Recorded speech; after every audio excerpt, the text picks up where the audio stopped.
Good morning everyone. आज हम पढ़ेंगे मैट्रिक्स के बारे में। मैट्रिक्स क्या होता है? मैट्रिक्स एलिमेंट्स का रिप्रेजेंटेशन होता है जिसको हम बड़ी ब्रैकेट के अंदर रिप्रेजेंट करके रखते हैं, ठीक है। और उसको बोलते हैं मैट्रिक्स।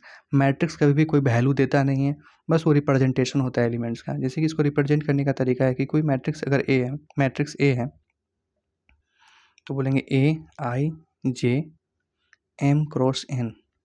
जहाँ पे एम क्रॉस एन इस मैट्रिक्स का ऑर्डर बताता है कि इस मैट्रिक्स का ऑर्डर क्या है, ठीक है। जहाँ पे एम बताएगा कि नंबर ऑफ रो कितना है मैट्रिक्स के पास, और एन बताएगा नंबर ऑफ कॉलम कितना है मैट्रिक्स के पास, ठीक है। और ई आई जे भी बताएगा कि आई जे बताएगा, जिसमें से आई बताएगा कि आयथ कॉलम आयथ रो कितना है, आयथ रो को बताएगा आई, और जे बताएगा जे एथ कॉलम को, ठीक है। यही बताएगा। जैसे कि एग्जांपल के थ्रू समझो, एक मैट्रिक्स ए है 2 5 7 8, ठीक है। अब इसका हमको ऑर्डर निकालना है, तो ऑर्डर में निकालने के लिए हम क्या पता करेंगे कि नंबर ऑफ रो और नंबर ऑफ कॉलम कितना है। तो नंबर ऑफ रो अगर हम पता कर लें, नंबर ऑफ रो पता कर लें और नंबर ऑफ कॉलम पता कर लें, तो हम आराम से ऑर्डर निकाल पाएंगे। तो नंबर ऑफ रो कैसे पता करें, तो हम बोलते हैं हॉरिजेंटल लाइंस कितनी है इसमें। तो देखो एक हॉरिजेंटल लाइंस ये है तो बोलेंगे R1 है, मतलब एक रो ये है। एक हॉरिजेंटल लाइंस ये है, बोलेंगे R2। हॉरिजेंटल लाइंस R1 पे 2 और 5 एलिमेंट है, R2 पे 7 और 8 एलिमेंट है। इसमें नंबर ऑफ रो कितना हो गया, तो 2 हो गया। उसी तरह ठीक इसी प्रकार वर्टिकल लाइंस कितना, मतलब वाई एक्सिस के समानांतर रेखाएं कितनी है, तो एक ये रहा, इसको बोलेंगे C1 कॉलम 1। एक ये रहा, इसको बोलेंगे C2। इसका मतलब है कि C1 पे 2 और 7 है और C2 पे 5 और 8 है। नंबर ऑफ कॉलम्स कितना हो गया, 2। इसलिए इसका ऑर्डर कितना हो गया इस मैट्रिक्स का, इस मैट्रिक्स का ऑर्डर हो गया 2 क्रॉस 2। याद रखना 2 मल्टीप्लिकेशन 2 नहीं, 2 क्रॉस 2, ठीक है। इतना बात समझ में आया, रो और कॉलम। अच्छा, इसमें एक और चीज़ देख लो, एलिमेंट टोटल कितना होगा इसमें, कैसे निकालते हैं एलिमेंट को। तो एलिमेंट कितना था, 1 2 3 4। अगर हम नंबर ऑफ रो और नंबर ऑफ कॉलम को आपस में मल्टीप्लिकेशन करें तो जो नंबर आएगा वही हमारा एलिमेंट भी होता है उस मैट्रिक्स का। क्लियर है। अब हम बात करते हैं कि ई ए आई जे क्या होता है। ई आई और जे क्या बताता है, ये हमको बताता है कि इस पर्टिकुलर एलिमेंट का एड्रेस क्या है। अगर हम तुमको बोले इसका एड्रेस क्या है, तो तुम क्या बोलोगे, R1 में है। हाँ बिल्कुल R1 में है, लेकिन R1 में तो सिर्फ 2 ही तो नहीं है, 5 भी है। क्या R2 में है, तो R2 में नहीं है। क्या C1 में भी है 2, हाँ है। C2 में है तो नहीं। तो अगर हम इसका पर्टिकुलर एड्रेस पूछे, सिर्फ बोले R1 में है क्या, तो नहीं। तुम बोलोगे 2 और 5 दोनों आता है, तो हम बोलेंगे इसका पर्टिकुलर एड्रेस क्या हो गया, तो तुम बोलोगे क्या कि आप R1 में जाइए, ठीक है, और C1 में जाइए। इन दोनों में जाइएगा तो जो आपको मिलेगा कॉमन वही है इसका एड्रेस, इस 2 का एड्रेस। इसका मतलब है कि हम कोई मैट्रिक्स था ए, इसका एलिमेंट हम खोज रहे हैं, एलिमेंट का एड्रेस खोज रहे हैं इस 2 का। तो हम देखेंगे ये 2 जो है रो नंबर 1 में है, क्योंकि ये ith रो को रिप्रेजेंट करता है, और ये कॉलम नंबर 1 में भी है। तो A11 इसका एड्रेस हो गया इस 2 का। इसका मतलब A11 पे कौन बैठा है, तो 2 बैठा है। ठीक इसी तरह अगर हम 5 का पता करना चाहें तो देखेंगे 21 रो में है, तो बोलेंगे A1 रो में है, क्योंकि आई किसको रिप्रेजेंट करता है, रो को रिप्रेजेंट करता है, और ये कॉलम को रिप्रेजेंट करता है, ठीक है। और सेकेंड में कितने कॉलम पे है, तो सेकेंड कॉलम पे है, तो 5 का एड्रेस क्या हो गया, 1 2। इसी तरह 7 पे कितना है, 1 सॉरी सेकेंड रो में है, फर्स्ट कॉलम में है 7। उसी तरह 8 कितने में है, ये है सेकेंड रो सेकेंड कॉलम में। इतना चीज़ समझ में आ गया। इसी तरीके से रिप्रेजेंट करते हैं। इस पर एक क्वेश्चन भी बनता है, हम क्वेश्चन करके देखते हैं।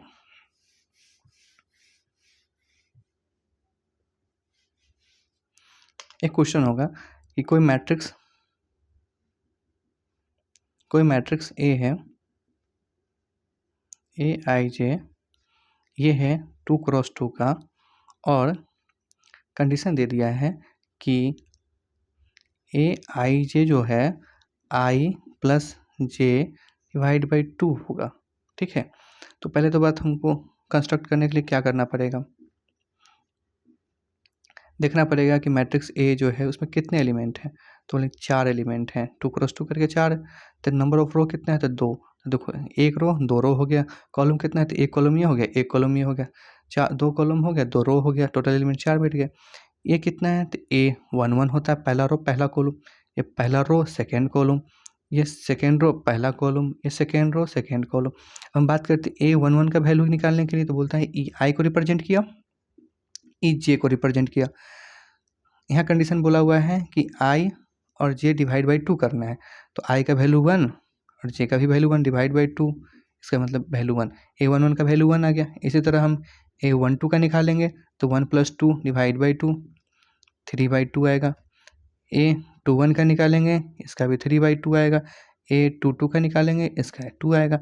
इसका मतलब है कि इसको अगर हम लिखना चाहें फाइनल आंसर में कि मैट्रिक्स जो था 2 क्रॉस 2 का, इसके A11 का वैल्यू था 1, इसका वैल्यू था 3/2, इसका वैल्यू था 3/2 और इसका वैल्यू था 2।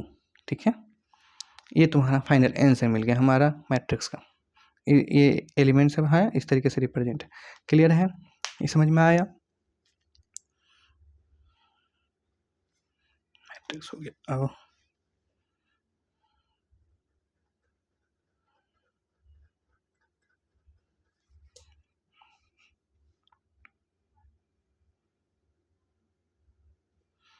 ठीक है, अब नेक्स्ट एक दो क्वेश्चन और इस पे आता है। एक क्वेश्चन ये भी आ सकता है कि मान लो कि 8 एक मैट्रिक्स है, एक मैट्रिक्स है जिसका एलिमेंट जो है वो 8 है। तो बताओ इसको कितने तरीके से रिप्रेजेंट करा जा सकता है, कितने ऑर्डर में इसको रिप्रेजेंट करा जा सकता है, कितने कितने ऑर्डर में। तो 8 है तो हम क्या लिख सकते हैं, 1 × 8, 8 एक रो 8 कॉलम, 8 रो 1 कॉलम, इसमें भी रिप्रेजेंट करा जा सकता है। 2 रो 4 कॉलम, 4 रो 2 कॉलम करा जा सकता है। इसके अलावा कोई है तो नहीं। अब 3 करेंगे तो 6 हो जाएगा। इसका मतलब है कि इसको हम टोटल 4 तरीक़ों से रिप्रेजेंट करके रख सकते हैं। ठीक है, एक क्वेश्चन ये ख़त्म हो गया। एक क्वेश्चन ये आता है कि मान लो तुम्हारे पास 2 एलिमेंट है, एक का नाम है अल्फ़ा और बीटा। ठीक है, इस अल्फ़ा और बीटा है, कोई 2 एलिमेंट है, इसको हम कोई एक मैट्रिक्स है Bij, ये है तुम्हारा 2 क्रॉस 2 का एलिमेंट। तो ज़रा बताओ इसको हम कितने तरीके से रिप्रेजेंट करके रख सकते हैं। तो ज़रा देखो, अगर हम 2 क्रॉस 2 का बनाना जाए तो देखो एक मैट्रिक्स जो बी बनेगा वो इस तरीके से बनेगा, 2 क्रॉस 2 का मतलब 2 रो होना चाहिए और एक कॉलम ये, एक कॉलम में 2 कॉलम। या तो हम यहाँ पे अल्फ़ा रख दें या फिर बीटा रख दें, यहाँ पे भी अल्फ़ा रख दें या फिर बीटा रख दें, यहाँ पे अल्फ़ा रख दें या फिर बीटा रख दें, यहाँ पे अल्फ़ा रख दें या फिर बीटा रख दें। एक्चुअली परम्यूटेशन कॉम्बिनेशन का क्वेश्चन है, तो हमारे पास कितना ऑप्शन है रखने का। तो पहले वाले में देखने गए तो देखेंगे ये यहाँ पे कितने संभावना है, कितने चीज़ को रख सकते हैं, 2 चीज़ को। तो हम बोले या तो यहाँ पे 2 रख सकते हैं, फिर मल्टीप्लिकेशन इसमें कितना रख सकते हैं, तो इसमें भी 2 रख सकते हैं अल्फ़ा या बीटा। फिर इसमें कितना रख सकते हैं, तो 2, इसमें भी कितना, तो 2। टोटल कितना हो गया, 2 4, 2 दूना 4, 4 दूना 8, 8 दूनी 16। टोटल हम 16 तरीके से इसको बना सकते हैं इस मैट्रिक्स को। तो कुछ इस तरीके से क्वेश्चन मिलता है 1-2 नंबर का। ठीक है,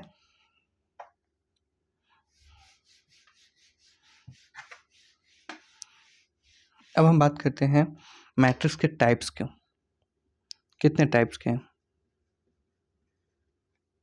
ठीक है, तो नंबर 1 में हम बात करते हैं रो मैट्रिक्स की। रो मैट्रिक्स क्या होता है, रो मैट्रिक्स बोलता है कि जिसके पास केवल और केवल 1 ही रो हो। अगर ऐसा है तो बोलेंगे क्या कि ये मैट्रिक्स जो है रो मैट्रिक्स है। जैसे कि इसमें हमेशा ना एम जो होगा फिक्स होगा, 1 ही होगा। ठीक है, नंबर ऑफ रो 1 ही होगा। एग्जाम्पल के थ्रू देखोगे तो देखो मैट्रिक्स कोई ए है, इसमें रो एक ही होगा, 2 3 5। रो कितना है, 1 है, कॉलम कितना है, 3 है, ये फिक्स हो गया। उसी तरह 2 है कॉलम मैट्रिक्स,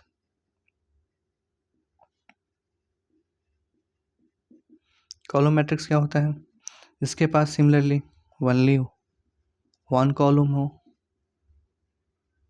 ठीक है, इसका एन का जो वैल्यू होगा वो हमेशा 1 होगा। ठीक है, जैसे कि एग्जाम्पल के थ्रू यही 3 नंबर ले लो, 2 3 5 रो कितने हैं, तो 3 हैं, कॉलम कितना है, 1 है। ठीक है, इसी तरह एक और मैट्रिक्स होता है जिसको बोलते हैं नल मैट्रिक्स या जीरो मैट्रिक्स। ये क्या होता है, इसमें ना सारे एलिमेंट मतलब एवरी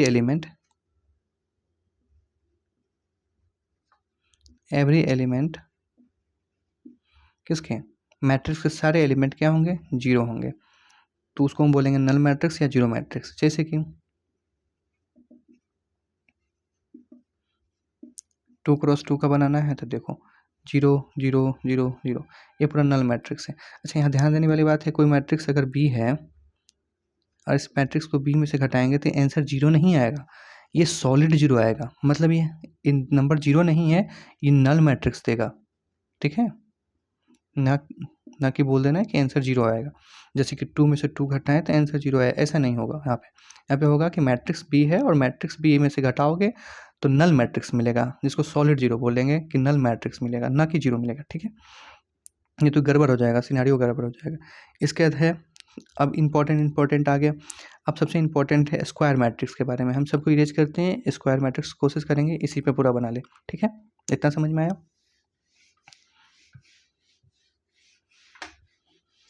अब हम बात करते हैं 4th नंबर में स्क्वायर मैट्रिक्स।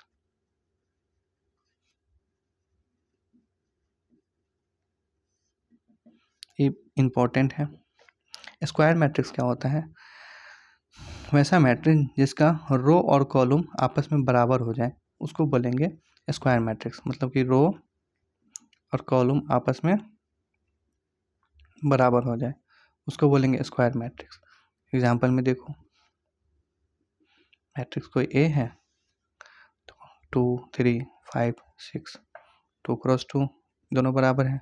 एक और देख लो, 3 5 6 7 9 0 5 8 7, ये 3 क्रॉस 3 का है स्क्वायर मैट्रिक्स। क्लियर है, इसी में अब पार्ट सब देखते हैं। अच्छा, इसमें 2-3 चीज़ देख लेते हैं। नंबर 1, इसका ऑर्डर क्या होगा, इसका ऑर्डर होगा, मान लो हम लिखते हैं m क्रॉस n और हम बता रहे हैं कि m और n आपस में बराबर हो गया है, तो किसी एक की जगह अगर हम पुट करते हैं m की जगह m तो टोटल हमारा m स्क्वायर मिलता है। इसी तरह इसका ऑर्डर क्या होगा, m स्क्वायर या फिर n स्क्वायर। ठीक है, एक बात खत्म हो गया। सेकेंड बात, इसमें एलिमेंट कितने होंगे, सॉरी m होगा, तो इसका ऑर्डर क्या होगा, दोनों में से कोई एक लिख देना, m होगा। एलिमेंट की बात क्या करते हैं, तो एलिमेंट क्या होता है, m क्रॉस n होता है। m की जगह हम पुट करते हैं अगर n, तो देखो क्या होगा, m cross m equal to m square. मतलब जो ऑर्डर लिखा होगा, अगर m लिखा होगा तो m स्क्वायर, n लिखा होगा तो n स्क्वायर। ठीक है, अब इसके बाद में बात करते हैं हम कंजुगेट्स के बारे में। कंजुगेट क्या बोलता है कि अगर कोई एलिमेंट है ए आई जे तो इसका कंजुगेट क्या होगा, ए जे आई। एग्जाम्पल में देखो, ये कौन सा वैल्यू है, ये है A11। अच्छा, तो इसका तो A11 ही हो जाएगा। इसके अलावा देखो, इसका देखो ये है 1 2, तो इसका कंजुगेट वैल्यू क्या होगा, A21, मतलब कि 21, 5 का 7। समझ में आया, ये हो गया। अब हम बात करते हैं डायगोनल मैट्रिक्स के बारे में। पहले डायगोनल एलिमेंट क्या होगा, तो ये जो एलिमेंट होगा ये डायगोनल एलिमेंट होगा। डायगोनल एलिमेंट क्या होगा, जिसका आई और जे बराबर होगा, आई और जे बराबर होगा उसको बोलेंगे डायगोनल एलिमेंट। जैसे कि A11, A22, A33, ये तीनों जो है डायगोनल एलिमेंट है इसके। ठीक है, इसका वैल्यू देखोगे तो 3 9 7, ये तीनों जो एलिमेंट है डायगोनल एलिमेंट के एलिमेंट। तो बोलोगे सिर्फ ये है, ये क्यों नहीं है, तो देखो यहाँ पे तो मिलेगा तुम्हारा, ये तो मिल जाएगा 2 2, लेकिन यहाँ पे इसका देखोगे तो ये है 1 3, दोनों पर आई जे बराबर नहीं हुआ, इसलिए इधर वाला हम डायगोनल एलिमेंट नहीं लेते हैं, इसी वाले को काउंट करते हैं क्योंकि मैट्रिक्स। ओके, इसके आगे चलते हैं।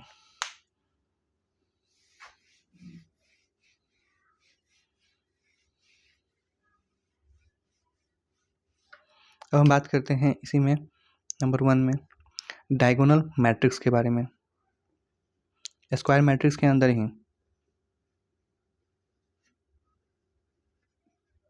डायगोनल मैट्रिक्स के बारे में। ये कौन सा क्या ऐसा मैट्रिक्स होता है? वैसा मैट्रिक्स जिसका डायगोनल एलिमेंट को छोड़कर सारे एलिमेंट क्या हो, जीरो हो। क्या बोले? डायगोनल एलिमेंट को छोड़कर, diagonal element not equals to zero and rest of the element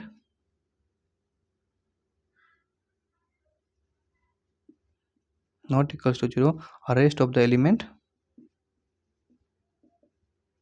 क्या होगा, जीरो होगा। ठीक है, उसी को बोलेंगे डायगोनल। अगर इसको मैथमेटिकल टर्म में बोलें तो बोले जिसका आई और जे बराबर है वो कभी जीरो के बराबर नहीं होगा, बाद बाकी जिसका आई और जे बराबर नहीं है वो जीरो के बराबर कर दो। अगर ऐसा है तो उसको बोलेंगे डायगोनल एलिमेंट। जैसे कि एग्जांपल में देखो,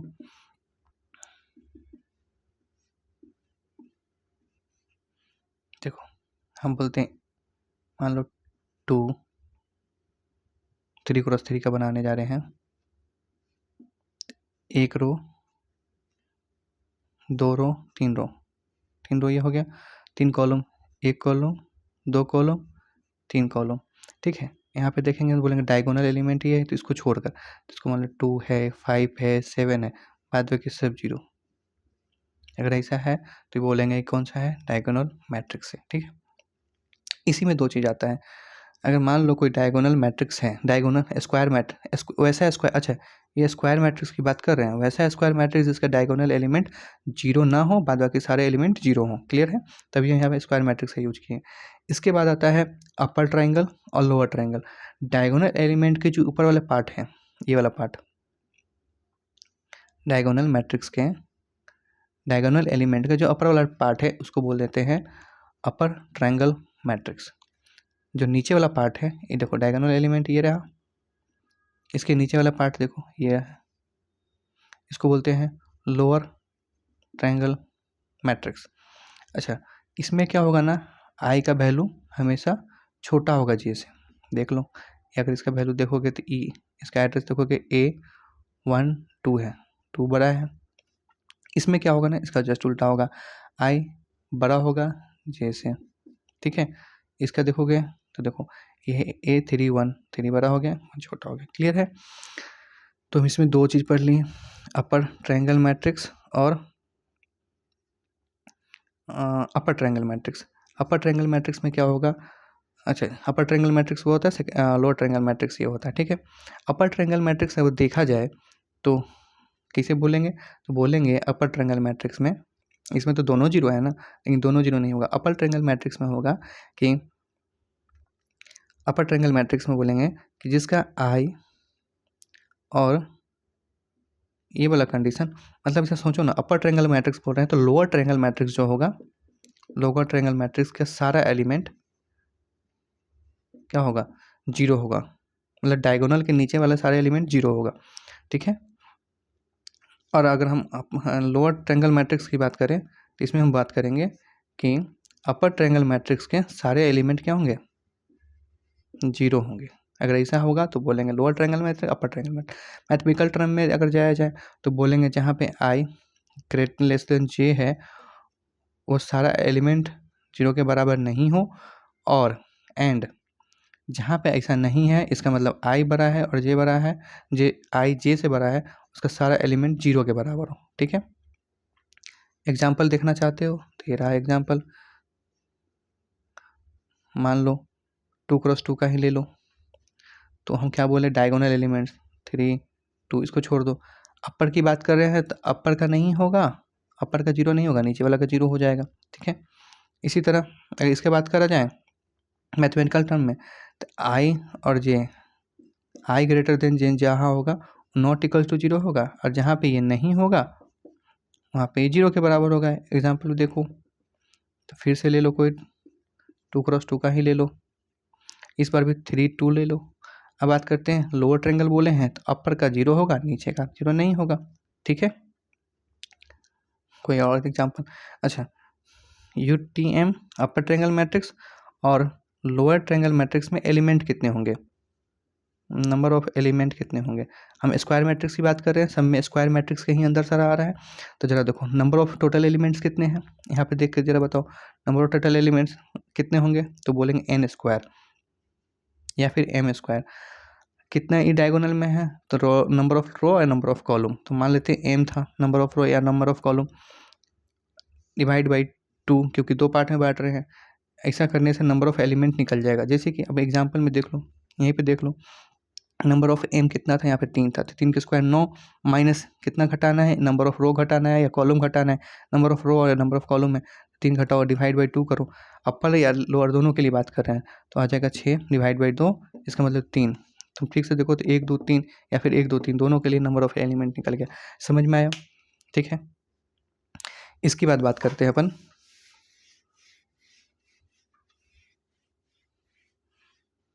स्क्वायर मैट्रिक्स में ही डी में हम बात करते हैं स्केलर मैट्रिक्स की। स्केलर मैट्रिक्स क्या होता है, डायगोनल एलिमेंट को छोड़कर, या फिर ऐसे समझो डायगोनल एलिमेंट जो होगा वो क्या होगा, सेम होगा। रेस्ट ऑफ द जितना भी सारे एलिमेंट होंगे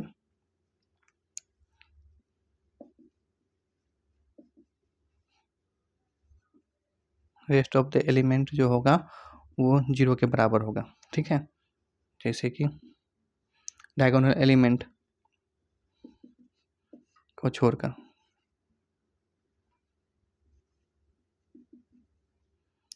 2 2 2 मान लो सेम हो गया, बाद बाकी सारे एलिमेंट इसके 0 होंगे, ठीक है। मैथमेटिकल टर्म में देखोगे तो जहाँ पे आई और जे बराबर होगा वो क्या होंगे, सेम होंगे, मान लो सेम क्या के होंगे, और जहाँ पे ऐसा नहीं होगा वहाँ पे 0 होंगे, बात खत्म। इसके बाद एक आता है यूनिट मैट्रिक्स या फिर आइडेंटिटी मैट्रिक्स। ये क्या होता है, ये इस पूरा चैप्टर में 1 के जैसा बिहेव करेगा, ठीक है। देखो कैसे, हम बोलते हैं ना डायगोनल एलिमेंट जो होगा वो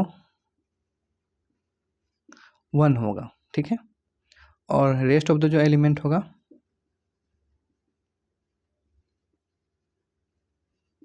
वो क्या होगा, 0 होगा। सेम टू सेम यही बात है, बस इसमें सेम होता है, इसमें 1 बोल देते हैं। तो अगर हम कोई बी ले लें मैट्रिक्स तो 1 1 1, बाद बाकी सब 0,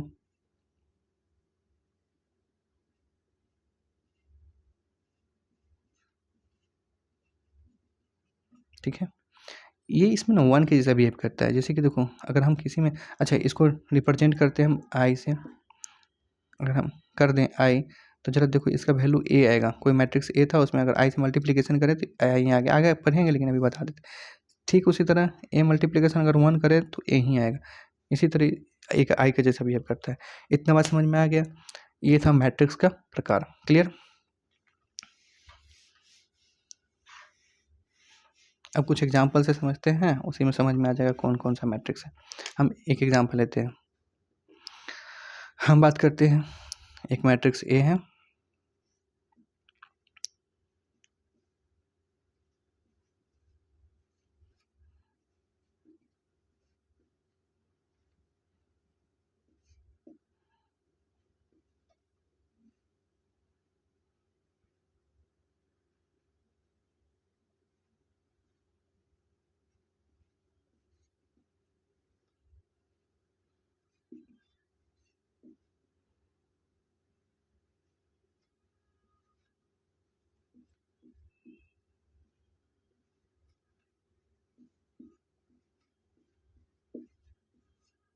पहली बात पहले वाले मैट्रिक्स जो है इसका ऑर्डर क्या है, देखेंगे कितने रो है, एक रो है, दो रो है, दो रो क्रॉस 1 2 3, एक कॉलम, दो कॉलम, तीन कॉलम, 3, इसका ऑर्डर निकल गया। टोटल एलिमेंट कितना होंगे, 3 दूना 6, 1 2 3 4 5 6 एलिमेंट हो गए, ठीक है।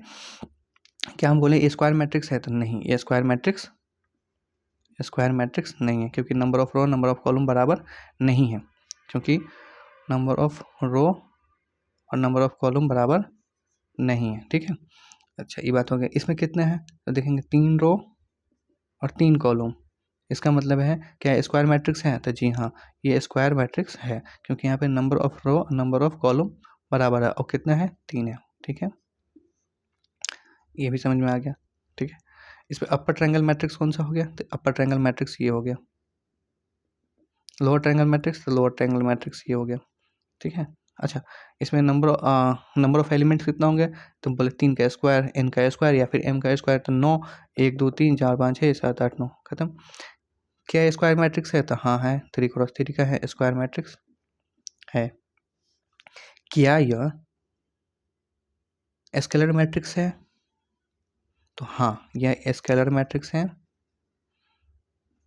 और यह स्केलर मैट्रिक्स नहीं था।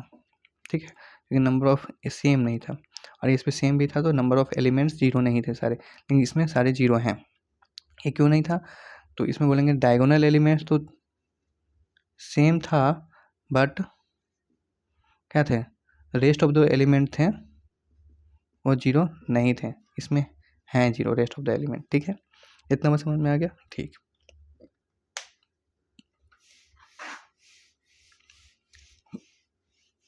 अब हम पढ़ेंगे इक्वालिटी ऑफ मैट्रिक्स।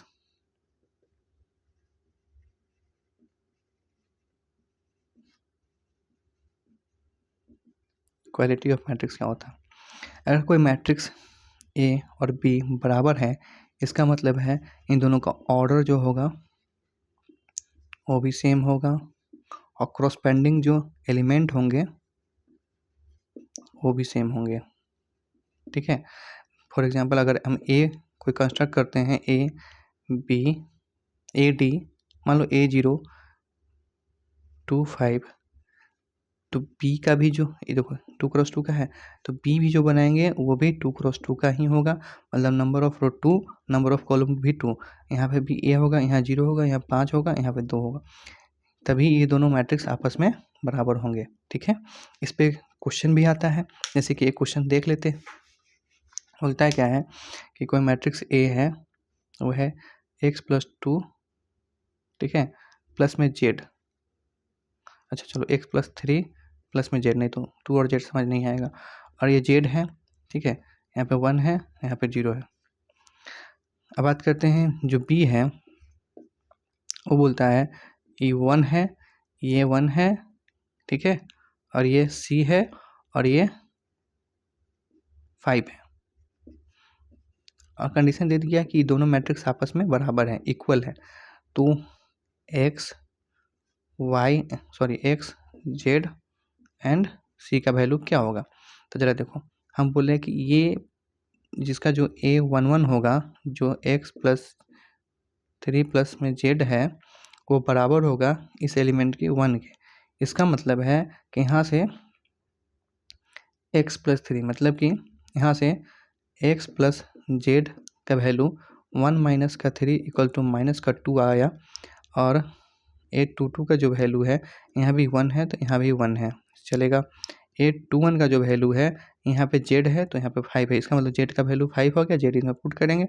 A22 का जो वैल्यू है वो सी है, और सी का इधर 0 है। ठीक है, अच्छा पहले अपन इधर का लिख रहे थे, ठीक है, 0 है और सी है। ठीक है,